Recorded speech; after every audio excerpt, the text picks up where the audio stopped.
All right, this week we're going to start out by talking about the effect of acids and bases together with the formation of salts. It's called the hydrolysis of salt solutions. Essentially, it's the idea that when you combine an acid and a base, you end up with a salt and water. And so this is the idea of acid-base neutralization. The acid HA plus the base BOH combine together to form a salt BA plus water. A strong acid and a strong base combine together to form a neutral solution, since the conjugate partners, that is the conjugate acid of a strong acid or of a strong base and the conjugate base of a strong acid, are both very weak and therefore have negligible strength. However, if you combine a strong acid with a weak base, you generally end up with a weakly acid solution, because the weak base produces a strong conjugate acid or a stronger conjugate acid, and the strong acid produces a weak conjugate base, and the result is an acid solution. Conversely, if you combine a weak base with a strong acid, you get a weakly basic solution for the same reason. A weak acid plus a weak base has the same outcome generally as a strong acid plus a strong base. However, the difference is that only occurs if they're both of equal weakness, so to speak. If one of the two, if the acid is stronger than the base, then you'll end up with a weakly acid solution, and if the base is stronger than the acid, you'll end up with a weakly basic solution.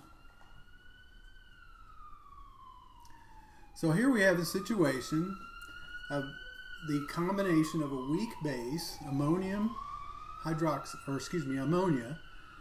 plus a strong acid, hydrochloric acid, combined together to form ammonium chloride, which will dissociate into the ammonium ion plus the chloride ion. Aniline, which is a amine, which means it's sort of like ammonia, is used to manufacture dyes, and it's isolated as aniline chloride.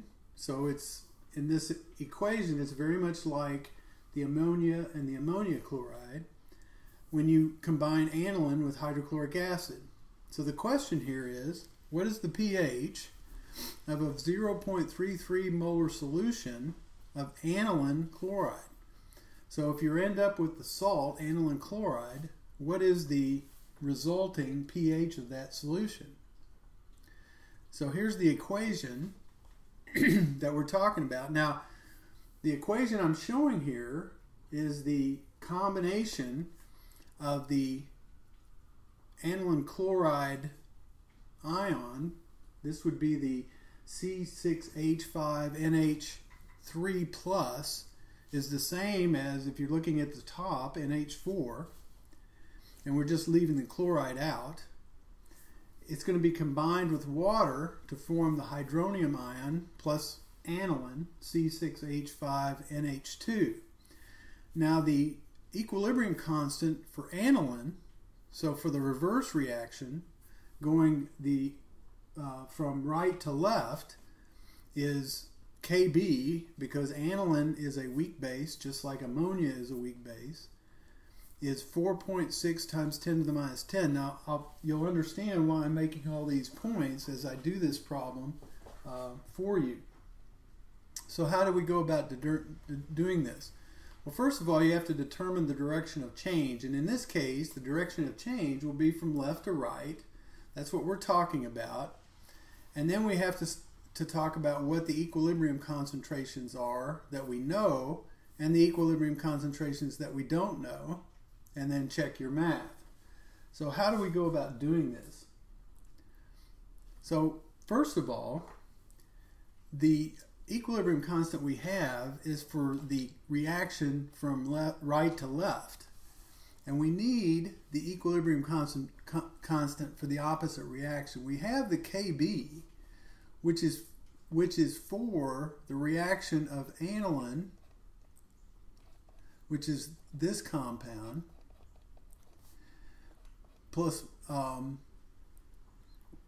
hydronium ion, or it says that they combine it with hydrochloric acid to form the aniline ion, or aniline chloride is what it'll end up making, plus water. Okay, so that's what we have here. Okay, but we need the opposite direction. Well, how do we do that?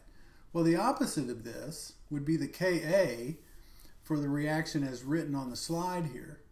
Well, remember that Ka times Kb is equal to 1.0 times 10 to the minus 14. Now that was from our previous lecture. And so Ka is going to be 1.0 times 10 to the minus 14 divided by the number that's given here, 4.6 times 10 to the minus 10. And if we do the math here, we should get 10 to the minus 5, I think. And the answer to this is 2.2 times 10 to the minus 5.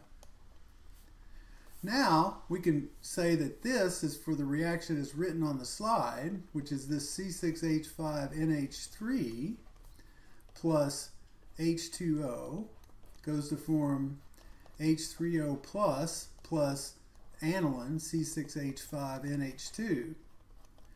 And this is the Ka for that reaction to form here. And we're told that we start out with 233 molar this. This is a liquid that we don't have to take into account, and we have but when we start out, we don't have either one of these. Okay? The change, we'll designate the change as x here, and minus x here. So at equilibrium, we have 0.233 minus x, and x, and x.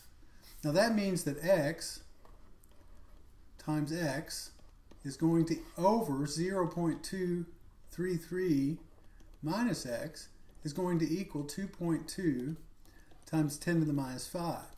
Now this number is quite small compared to this number, so we can just disregard this and say that x squared is going to equal 5.126 times 10 to the minus 6.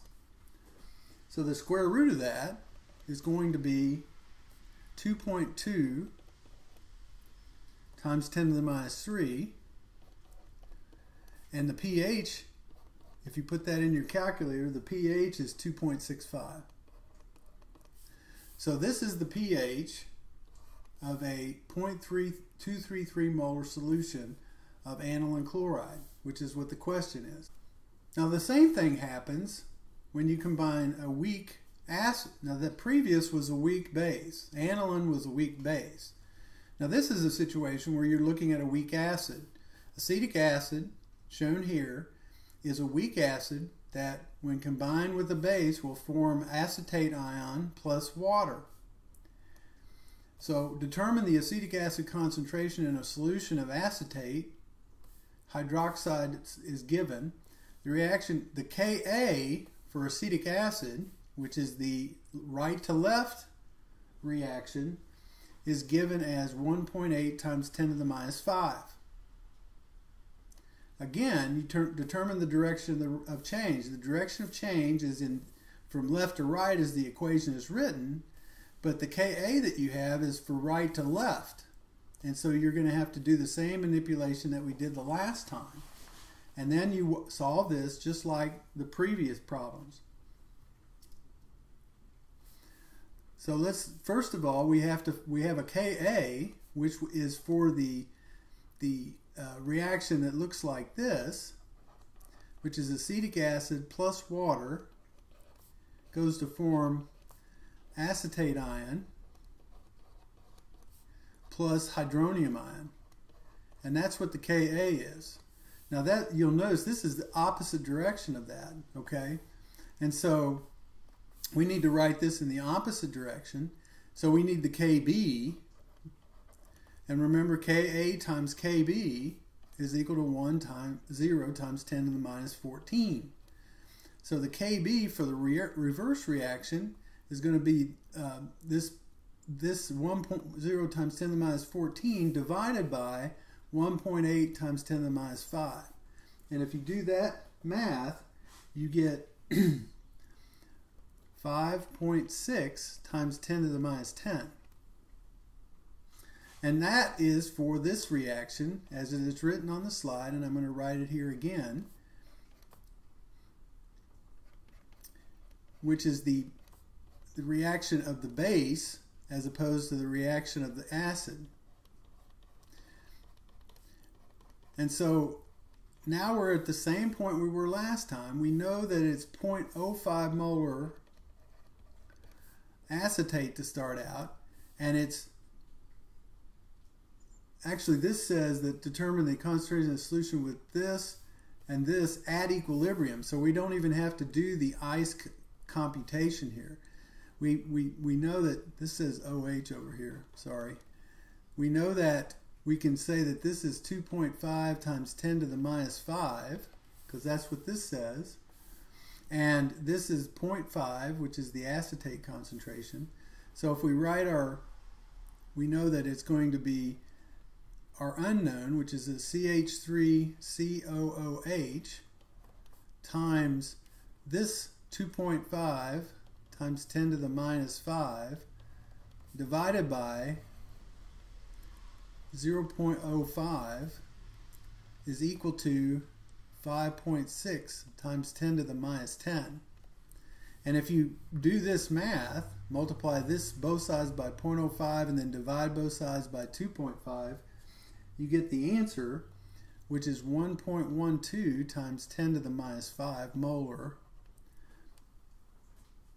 which is the concentration of acetic acid, the concentration of this product right there. Now the next point to look at is the hydration of metal molecules. Metal molecules, when they are hydrated, can act as either an acid or a base. And here's a situation where we've hydrated an aluminum ion. It has 6 H2O's as its hydration, and the H2O's do not affect the charge. It's still 3+. But then that ammonium ion, hydrated ammonium ion, when it's in the continuing presence of water, will accept a proton or donate a proton to the water and form what's seen on the right, which is the ammonium ion plus hydronium ion. So it acts as a weak acid. And what you can see here is when this occurs, the Ka for this reaction is 1.4 times 10 to the minus 5. And the question that's asked is to calculate the pH of a 0.1 molar ammonium chloride solution that's completely dissolved in this way. And when ammonium chloride dissolves, it's going to form this sort of complex ion structure. So how do we go about doing that? Well, it's just like what we've been doing before. You start out with this equation, which looks like this, and this has a 3+, and it's in the presence of excess water to form this compound here, which has 5 waters and an OH. So it's the conjugate acid, and the conjugate base, and a hydronium ion. And so what it's telling us is that we have a 0.1 molar solution of this, and it's asking us when this reaches equilibrium, what will the pH be? So we start out this way. The change is going to be X on this side and minus X on this side. And so we end up with, at equilibrium, with 0.1 minus X on this side and X on this side. So we have X times X divided by 0.1 minus X, is going to equal this Ka that's given. And it's a Ka, so it's looking at the reaction from left to right. And again, 10 to the minus 5 versus 0.1, we can disregard that. And so we can say x squared is equal to 1.4 times 10 to the minus 3, or excuse me, 6. So x is going to be something times 10 to the minus 3, whatever the square root of 1.4 is. As it turns out, it's 1.18. And the pH, if you put that in your calculator, is 2.93.